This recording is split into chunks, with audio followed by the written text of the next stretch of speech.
आज हम लोग इस वीडियो में उपसंयोजी यौगिकों में उपयोग होने वाली शब्दावली के बारे में समझेंगे। जैसे यहाँ पे एक उदाहरण के रूप में हम यौगिक ले लेते हैं CONH3 6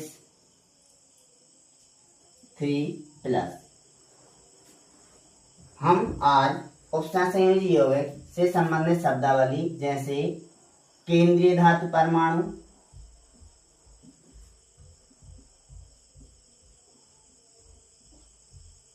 दूसरा लिगैंड या संलग्नी,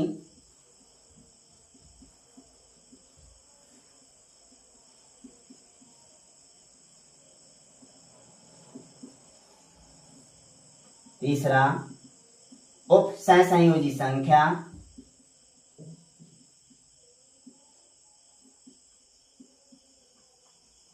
चौथा उपसंयोजी परिसर,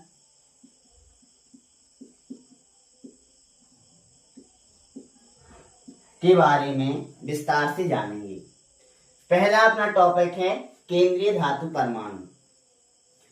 तो हमें यहाँ पे जाने जो यहाँ पे कोबाल्ट है, कोबाल्ट ही क्या करता है, लिगेंड्स के लिए रिक्त कक्षक प्रदान करता है। तो उपसंयोजी यौगिक में उपस्थित वह धातु परमाणु जो लिगेंड्स के लिए रिक्त कक्षक प्रदान करता है केंद्रीय धातु परमाणु कहलाता है। जैसे अभी हम यहाँ पे देख लें जो कोबाल्ट है, कोबाल्ट का अंतिम कक्षा का इलेक्ट्रॉनिक विन्यास आप देखेंगे तो 3d7 4s2 और जो आपका पाएंगे 4p0, मतलब 4p में कोई इलेक्ट्रॉन नहीं होता है। अब यहाँ पे अपन को पता है जो कोबाल्ट है वो +3 ऑक्सीकरण अवस्था में है, अर्थात उसने 3 इलेक्ट्रॉन को त्याग दिया होगा। अर्थात जो CO3+ है उसमें आ जाएगा 3d6 4s0 और 4p0। यहाँ पे आप बाहरी कक्षा में से कोबाल्ट ने 3 इलेक्ट्रॉन को त्याग दिया तो 2 s में से निकल गया और 1 d में से निकल गया। अब देखेंगे जो d है इसमें 6 इलेक्ट्रॉन है, s में एक भी इलेक्ट्रॉन नहीं है और p में भी एक भी इलेक्ट्रॉन नहीं है। हुंड के नियम के अनुसार हम लोग ने 3d में इलेक्ट्रॉन भर लिए। अब इससे जो जुड़ने के लिए आ रहा है अमोनिया, आप यदि स्पेक्ट्रम श्रेणी देखेंगे तो उसमें जो अमोनिया होता है वो प्रबल क्षेत्र लिगेंड्स होता है। इसके बारे में विस्तार से पढ़ेंगे CFT में, कौन प्रबल क्षेत्र लिगेंड्स होता है, कौन दुर्बल क्षेत्र लिगेंड्स होता है। तो यहाँ पे जो NH3 है वह प्रबल क्षेत्र लिगेंड्स होने के कारण इन अनपेयर ऑफ इलेक्ट्रॉन को पेयर कर देगा। तो ये दोनों जो अनपेयर ऑफ इलेक्ट्रॉन है इनको जोड़ा बना देगा, इनको पेयर कर देगा और एक 6 लिगेंड्स आएंगे, 6 अमोनिया आएंगे और यहाँ पे 6 अमोनिया के 6 लोन पेयर ऑफ इलेक्ट्रॉन जुड़कर उपसंयोजी बंध का निर्माण कर लेंगे। तो यहाँ पे जो रिक्त कक्षक है वो कोबाल्ट के हैं। तो उपसंयोजी यौगिक में उपस्थित वह धातु परमाणु जो लिगेंड्स के लिए कक्षक प्रदान करता है केंद्रीय धातु परमाणु कहलाता है।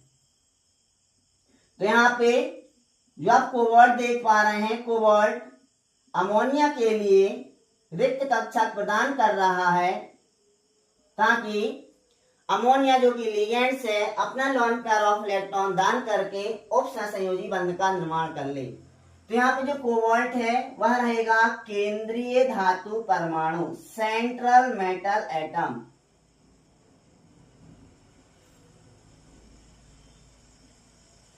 अब दूसरा जो टॉपिक है वो है संलग्नी। संलग्नी जिसे हम नाम से जानते हैं लिगेंड्स। अब लिगेंड्स क्या होते हैं, वे अणु या आयन जिनके पास कम से कम एक लोन पेयर ऑफ इलेक्ट्रॉन होता है। वे अणु या आयन जिनके पास कम से कम एक लोन पेयर ऑफ इलेक्ट्रॉन उपस्थित होता है संलग्नी कहलाते हैं। जैसे अभी आपने यहाँ पे देखा जो अमोनिया है उसमें नाइट्रोजन के पास एक लोन पेयर ऑफ इलेक्ट्रॉन होता है, जिससे वह केंद्रीय धातु के साथ दान करके उपसंयोजी संयोजी बंध का निर्माण कर लेता है। ऐसे यदि हम दूसरा उदाहरण देखें H2O, इसमें भी जो ऑक्सीजन होता है इसके पास भी 2 लोन पेयर ऑफ इलेक्ट्रॉन होते हैं। ऐसे यदि हम साइनाइड देखें Cn-, इसमें भी नाइट्रोजन के पास भी लोन पेयर ऑफ इलेक्ट्रॉन होता है, कार्बन के पास भी लोन पेयर ऑफ इलेक्ट्रॉन होता है। ऐसे और भी अन्य देखें जैसे COO-, COO-, ऑक्सिलेट आयन।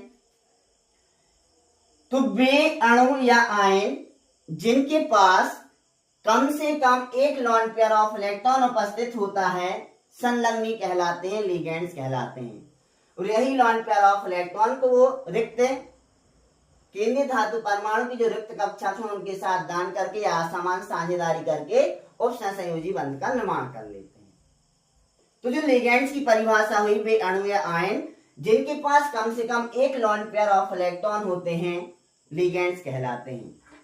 अब जो लिगेंड्स हैं वो आवेश के आधार पर 3 प्रकार के होते हैं, उदासीन, ऋणात्मक और धनात्मक। तो जो उदासीन लिगेंड्स हैं, यहां पे आप देखेंगे उदासीन में आ जाएगा ammonia NH3, H2O, CO carbonyl, NH2, CH2, CH2, NH2 ethylene diamine. और इसके अलावा आप देखें तो और NH2, CH2, NH, CH2, NH2। इस प्रकार के यौगिक भी आप देखेंगे जो लोन पेयर ऑफ इलेक्ट्रॉन को दान कर सकते हैं उपसंयोजी यौगिक में उदासीन लिगेंड्स के अंतर्गत आ जाएंगे।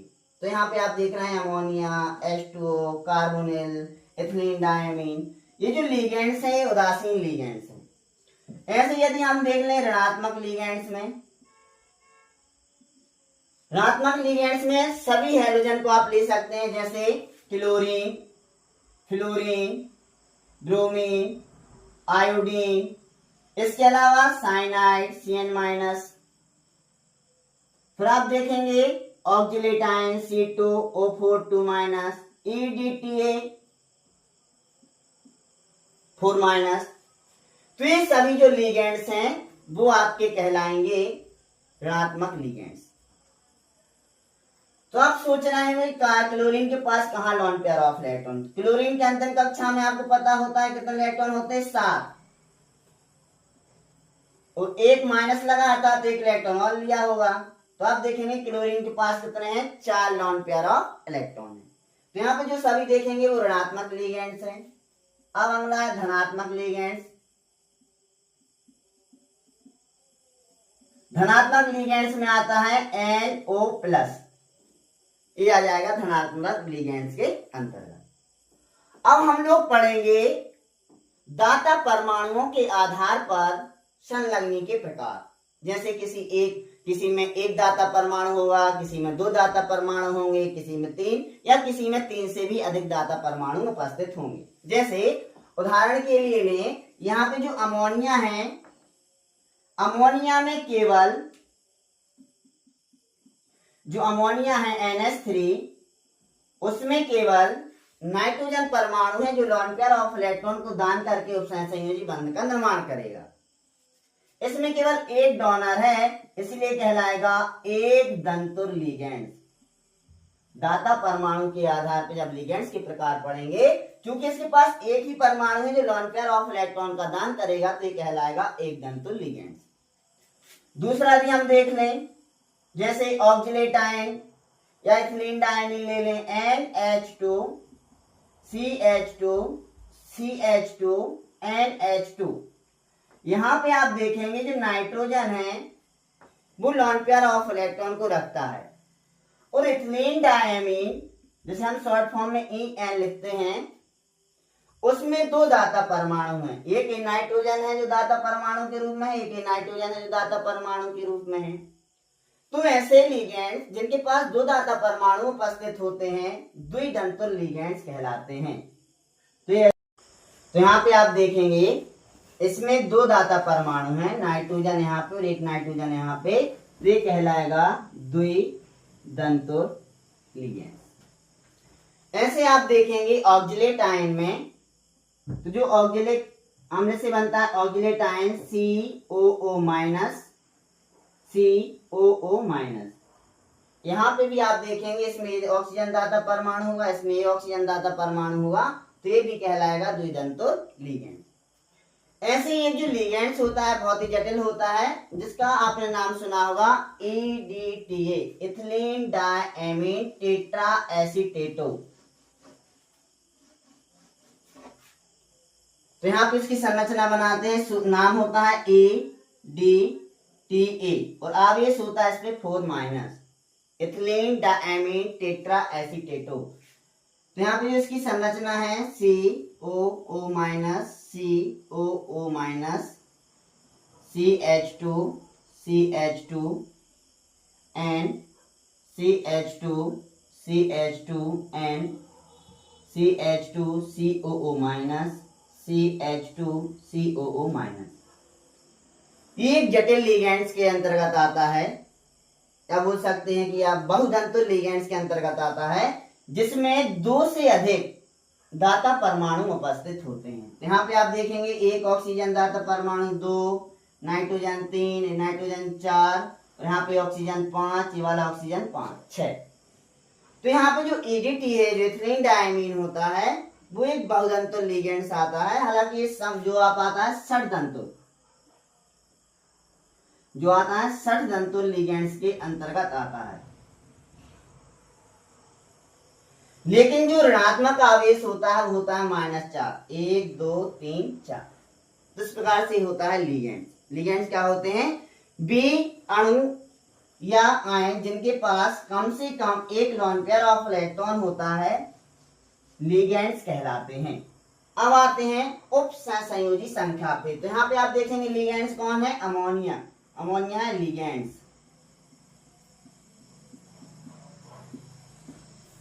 अब आती है उप सहसंयोजी संख्या। तो यहां पे आप देखेंगे उप सहसंयोजी संख्या क्या है? जितनी संख्या में एक दंतुर लिगेंड्स केंद्रीय धातु परमाणु से उप सहसंयोजी बंध द्वारा जुड़े होते हैं, वह संख्या उनकी उप सहसंयोजी संख्या कहलाती है। जैसे यहां पे आप देख रहे हैं जो अमोनिया है एक दंतुर लिगेंड्स है, और एक दंतुर लिगेंड्स कितने हैं? 6। तो जो 6 जो संख्या है वह इस यौगिक की उप सहसंयोजी संख्या कहलाएगी। जैसे दूसरा उदाहरण ले लें, NiCl4 2- में जो क्लोरीन है वो 4 है। तो क्लोरीन भी एक दंतुर लिगेंड्स है और एक दंतुर लिगेंड्स संख्या में 4 है। तो यहाँ पे जो निकेल की उप सहसंयोजी संख्या होगी वो 4 होगी। अब जो अगला टॉपिक आता है वो है उप सहसंयोजी गोला या उप सहसंयोजी परिसर। तो आप देखेंगे यहाँ पे किसी उप सहसंयोजी यौगिक में बड़े ब्रैकेट के अंदर आने वाला संपूर्ण क्षेत्र, किसी उप सहसंयोजी यौगिक में बड़े ब्रैकेट के अंतर्गत आने वाला संपूर्ण क्षेत्र उप सहसंयोजी परिसर कहलाता है। जैसे कोई दूसरा उदाहरण भी ले लें, FeCN6 4-। तो ये जो ब्रैकेट के अंदर वाला पूरा क्षेत्र है वो कहलाएगा आपका उप सहसंयोजी परिसर, या इसी को बोलते हैं उप सहसंयोजी गोला, या उप सहसंयोजी परिसर को ही बोलते हैं समन्वय परिसर। अब इसके अंतर्गत एक अन्य टॉपिक भी आता है आयन मंडल, आयन मंडल या आयन परिसर। तो जो आप देखेंगे यहाँ पे बड़े ब्रैकेट के बाहर वाला क्षेत्र होता है। जैसे हम इस 4- आयन को न्यूट्रलाइज करने के लिए यहाँ पे K4 जोड़ दें, तो इस जो आपके बड़े ब्रैकेट के बाहर वाला क्षेत्र ही कहलाता है आयन परिसर। तो इस साइड हमेशा ऋणायन जुड़ता है, इस साइड हमेशा धनायन जुड़ता है। तो जो बाहर वाला एक परिसर होता है ये कहलाता है आयन परिसर। जैसे एक उदाहरण ले लें, इसी को अधिक पूर्ण रूप से ले लें, CONH3 6।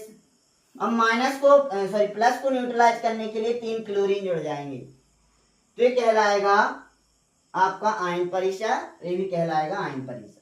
इस साइड आप हमेशा पॉजिटिव आयन रखने वाला को जोड़ेंगे और इस साइड नेगेटिव आयन को जोड़ेंगे, और यही कहलाते हैं प्रति आयन।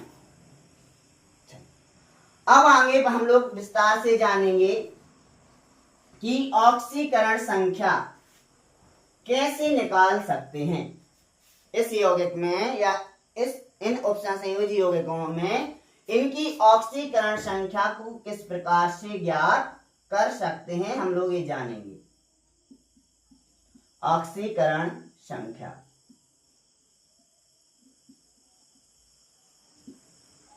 ऑक्सीकरण संख्या के बारे में आपने जो सुना होगा कि कोई परमाणु जितने इलेक्ट्रॉन को त्यागता है या जितने इलेक्ट्रॉन को ग्रहण करता है वह उसकी ऑक्सीकरण संख्या कहलाती है।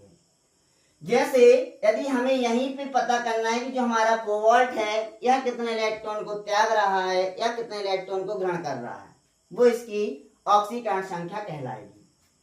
तो हमें कोबाल्ट की ऑक्सीकरण संख्या नहीं पता तो X। अमोनिया के बारे में पता होता कि उदासीन लिगेंड से कोई आवेश नहीं होता तो 0। कितने हैं 6 × 6 बराबर, जो आप बड़े ब्रैकेट के बाहर जो आवेश होता है उसको हमेशा बराबर में लिखेंगे +3, X बराबर +3। तो यहाँ पे जो कोबाल्ट की ऑक्सीकरण संख्या है वो आ जाएगी +3। दूसरा यौगिक लेते हैं NiCl4 2-। अब हमें इसकी ऑक्सीजन संख्या को ज्ञात करना है। निकेल की हमें ऑक्सीजन संख्या नहीं पता X। क्लोरीन हैलोजन है, आपने अभी देखा था ऋणात्मक लिगेंड्स में क्लोरीन हमेशा -1 आवेश रखता है। -1 कितने लोग हैं 4 बराबर उपसंयोजी मंडल के ऊपर जो आवेश है वो -2 बराबर में आ जाएगा -2। X -4 बराबर -2, X बराबर +4 -2, X बराबर हो जाएगा +2। तो यहाँ पे जो निकेल की ऑक्सीजन संख्या आ जाएगी +2। अन्य यौगिक के बारे में हम लोग देखते हैं ऑक्सीजन संख्या निकाल के। जैसे FeCN6 4-। यहाँ पे दूसरा ले लेते हैं NiCO4।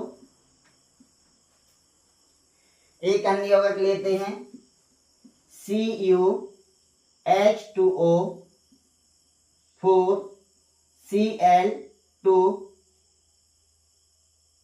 और यहां पे लिखते हैं प्लस। यहां में हमें आयरन की ऑक्सीजन संख्या नहीं पता X। Cn अभी अपन लोग पढ़ चुके हैं ऋणात्मक लिगेंड्स है, हम लोग पढ़ चुके हैं कि ऋणात्मक लिगेंड्स है जिसकी आई -1 होती है ऑक्सीजन, मतलब आवेश -1 होता है। कितने लोग हैं 6 -1 × 6, आवेश कितना है -4। X -6 बराबर -4, X बराबर +6 -4, तो यहाँ पे आ जाएगा X बराबर +2। तो यहाँ पे आयरन की ऑक्सीजन संख्या है +2, अर्थात इसमें 2 इलेक्ट्रॉन को त्यागा है।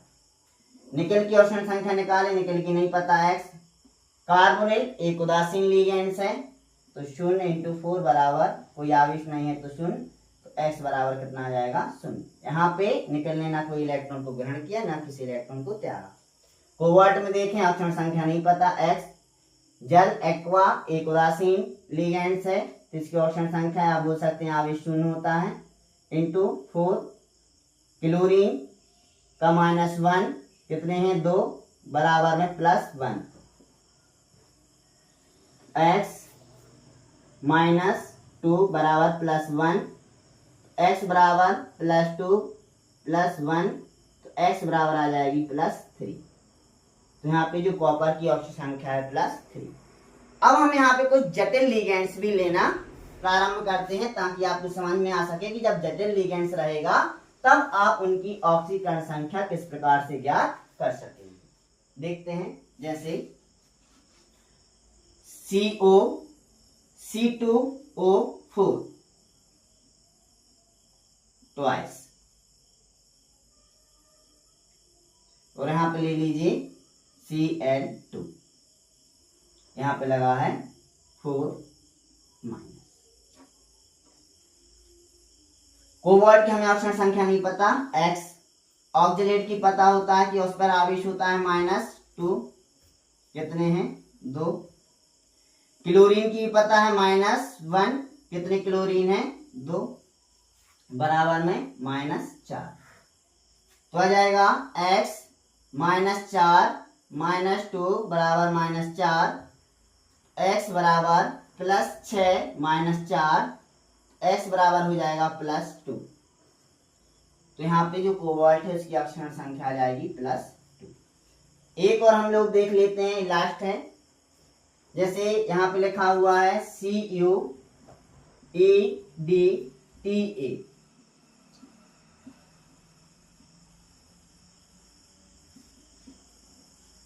H2O 2-। अब EDTA आपको पता है कि 4 ऋणात्मक आवेश रखने वाला लिगेंड। कॉपर की नहीं पता तो X -4, और जल है वो उदासीन होता है, बराबर -2। X बराबर +4 -2, X बराबर +2। तो यहाँ पे जो कॉपर की ऑप्शन संख्या आ गई वो आ जाएगी +2। तो इस प्रकार से आज हम लोगों ने समझा केंद्रीय धातु परमाणु। तो आप देखा कि कोबाल्ट यहाँ पे केंद्रीय धातु परमाणु में संलग्नी, जिनके पास कम से कम एक लॉन पेयर ऑफ इलेक्ट्रॉन होता है वो संलग्नी कहलाता है। यहाँ पे आपने देखा कि अमोनिया क्या है, संलग्नी। और संलग्नी हम लोगों ने 3 प्रकार से पढ़े हैं, धनात्मक, ऋणात्मक और उदासीन। फिर आपने देखा समन्वय संख्या, जितनी संख्या में एक दंतुल लिगेंड जुड़े होते हैं वह उसकी समन्वय संख्या कहलाती है। जैसे 6 जुड़े हैं तो इनकी समन्वय संख्या 6 है। फिर आप लोगों ने इसके बाद पढ़ा है कि उपसंयोजी परिसर, तो जो बड़े ब्रैकेट के अंदर वाला क्षेत्र होता है वो कहलाता है समन्वय परिसर या उपसंयोजी परिसर। फिर हम लोगों ने पढ़ा आयन मंडल। आयन मंडल जो बड़े ब्रैकेट के बाहर वाला क्षेत्र होता है वो कहलाता है आयन मंडल। इस साइड हम लोग हमेशा ऋणात्मक आयन को जोड़ते हैं और इस साइड हमेशा धनात्मक आयन को जोड़ते हैं। फिर इसके बाद पढ़ा ऑक्सीकरण संख्या, कोई धातु परमाणु जितने इलेक्ट्रॉन ग्रहण करता है, जितने इलेक्ट्रॉन को त्यागता है, वह उनकी ऑक्सीकरण संख्या कहलाती है। अब थोड़ी सी बात और ध्यान रखेंगे, यहाँ पे यदि आप देखें समन्वय संख्या या उपसंयोजी संख्या निकालने की कोशिश करें तो यहाँ पे द्विदंत लिगेंड्स है और ये अकेला 2 उपसंयोजी बंध का निर्माण करता है। तो अगर एक दंत लिगेंड्स तो उनकी संख्या के आधार पर आप समन्वय संख्या उपसंयोजी संख्या बता सकते हैं। लेकिन यदि कोई द्विदंत लिगेंड्स है तो आप देखेंगे ये दिखने में तो 2 लग रहा है, लेकिन बंध कितने बना रहा होगा 4। तो 4 और 2 6। तो यहाँ पे जो इसकी उपसंयोजी संख्या होगी कोबाल्ट की वो हो जाएगी 6। यहाँ पे भी आप देखेंगे जो EDTA है, यहाँ पे देखने से लग रहा होगा 2 लिगेंड से तो 2 उपसंयोजी संख्या होगी, लेकिन EDTA अकेला ही 6 बंध का निर्माण करता है, षडदंतुल होता है। और एक आपका जुड़ा है H2O। हालांकि समझने के लिए उदाहरण दिया गया था तो 7 तो नहीं जुड़ेंगे। तो यहाँ पे जो यदि आप मान लें तो यहाँ पे जो इसकी उपसंयोजी संख्या निकलेगी वो 7 निकलेगी इस संरचना के आधार पे। तो इस प्रकार से हमने देखा कि आज हम लोग ने जो उपसंयोजी यौगिक में जो सामान्य शब्दावली उपयोग होती है उनको एक एक करके हम लोग ने समझा है। आगे हम लोग कोशिश करेंगे कि उपसंयोजी यौगिकों के IUPAC नामकरण को समझ सकें। धन्यवाद।